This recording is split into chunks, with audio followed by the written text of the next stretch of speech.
speaking of runners, Tom, we're gonna fast forward a couple of years to a paper on runners. So this is actually quite an interesting one. So they had 200 experienced runners, which is important to note. It's quite a large, subject size, and they're experienced, which means they've adapted to some sort of running. Obviously, you'd have to dig deep and see what they class experience, because for them that could be a day. But Yeah. we'll have to wait and see. But 200 experienced runners were studied over a course of a year. It's quite a long time. The results are clear and unsurprising. There was no important difference in injury rates, just the type of injuries.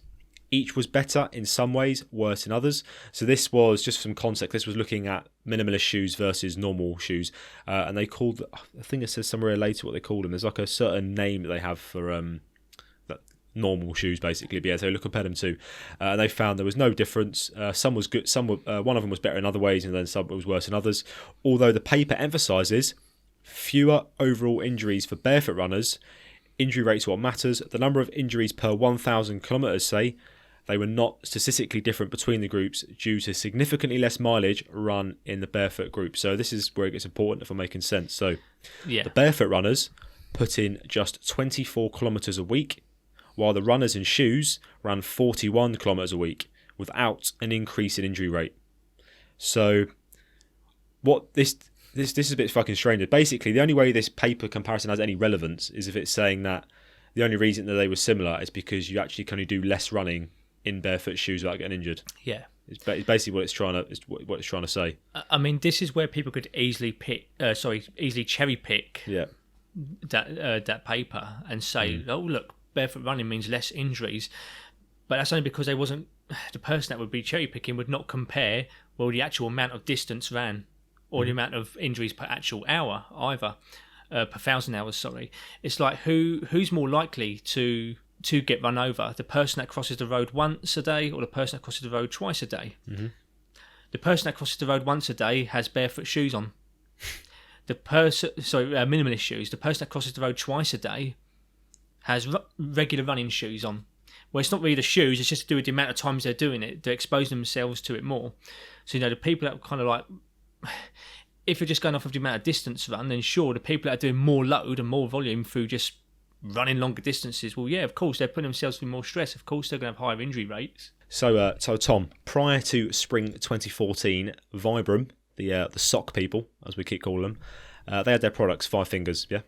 And they claimed pretty much everywhere on their website, all the adverts, that the product strengthens and reduces injury.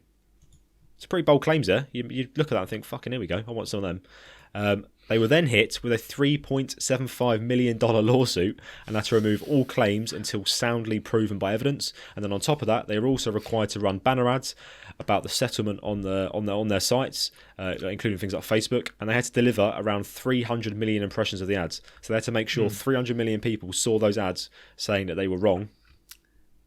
As part of the lawsuit. Marketing team. Yeah. And here's a quote from this lawsuit. While early studies showed that the barefoot style in areas like knees that are prone to strain. So I've completely misread that. What's that say? Well,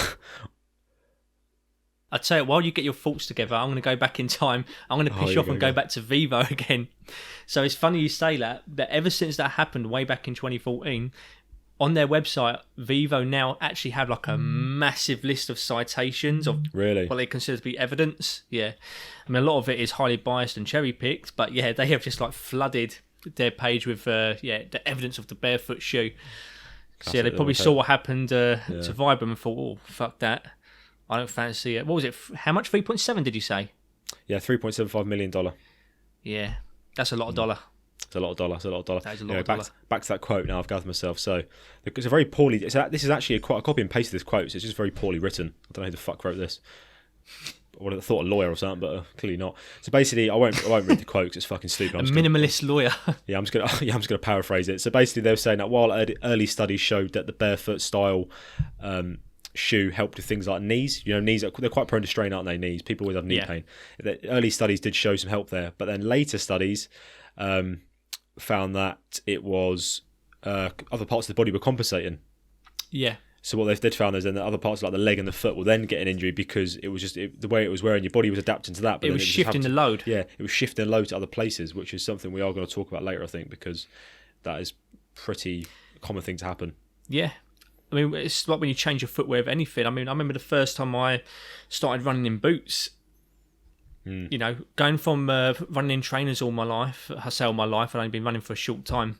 But I mean, you know, going from running in shoes to suddenly running in boots completely changed everything. And I'll be honest with you, I wasn't ready for running in boots. I mean, for example, like when I was running in regular running shoes, I was running on the balls of my feet, so I had quite a fair bit of, you know, plantar flexion.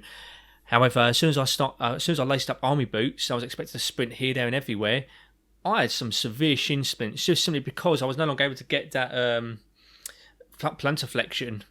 Yeah. Sorry, I was no longer able to flex my foot to get that plantar flexion, so I was now heel striking, which meant I was suddenly shifting the load to a completely different areas of my body that I was not adapted to be honest with you. What I say, Tom, is physics, mate. Yeah. Basic physics. It's literally all it is. And even going from like a traditional running shoe to a minimalist shoe, even though it's not as dramatic as going from a shoe to a boot, it's still a change, and it's still a change your body has to adapt to.